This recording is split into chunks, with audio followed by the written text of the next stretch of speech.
I started working at my current summer part-time job last spring. I am situated in a large old building that used to be a country club but fell into despair about 10 years ago. Although there's nothing paranormal about my story, it is maybe worth mentioning that the former manager committed suicide in the main office upstairs when they went out of business. It adds to the unsettling quality of the place.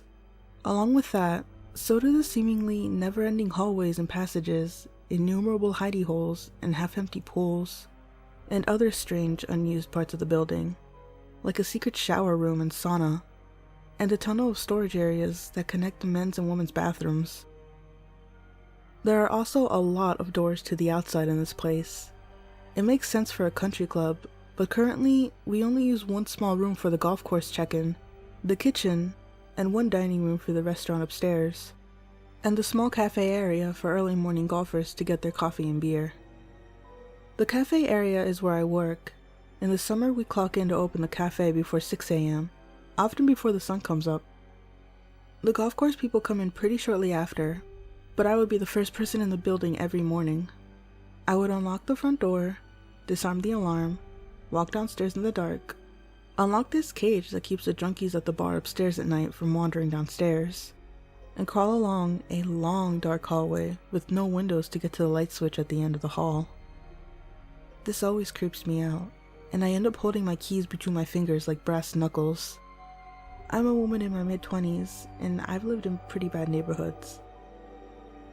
And then just slide down the walls on the opposite side of whatever doorway is coming up, just because it's pitch black and I'm a scaredy bear. By the time I get to the end of the hall and flip the light on, my heart is always pounding out of my chest as I struggle to find the right key to let me into the cafe. The whole situation started when Tim, a golf course employee, mentioned that he kept shutting the door between the men's locker room and bathroom and the storage area that leads to the women's. And every time he would go back in there, it'd be open again. This, along with some strange noises, was fodder for the bar regulars upstairs to claim this place was haunted by the old manager and whomever else they said died within these halls. Travis, a co-worker in the cafe, also mentioned that a few minutes after he opened, he went into the men's locker room and noticed that it was steamy and smelled like soap. So he went into the shower room to investigate, and everything was sopping wet and still hot. He was the only person who was supposed to be there at that time of day, but didn't see anyone, so he let it go. A couple months later, Tim noticed this weird side door that he had to climb up a rickety old staircase on the side of the building, and it wasn't shutting correctly. He fixed it and it locked correctly, and didn't think anything more of it. Shortly after, someone from the golf course came over to tell me that they found someone's entire life packed away in one of their hundreds of lockers that no one uses, and they thought someone was living in the storage room between the men's and women's bathrooms. He must have been coming in before the golf course people set the alarms when they left in the evenings, and leaving after the cafe person, i.e. me, would come in and turn off the alarm in the morning. So that means that every morning, as I blindly shuffled my way down that long, dark hallway alone, one of those pitch black doorways actually did have someone hiding behind it. A few days later, a red-faced, angry, bald man in Vietnam-era Army-issue glasses came into the cafe and started screaming, puffing, and flailing his arms around, yelling about his stuff getting thrown out. He went over to berate the golf course people, so they asked him about the contents of the locker. His answer about specific items led them to realize that this was the man who was secretly living in one of the building's many dark passageways. I never found out much about him, whether he was dangerous or just homeless, but watching him scream about his stuff made it clear that he wasn't 100% rational.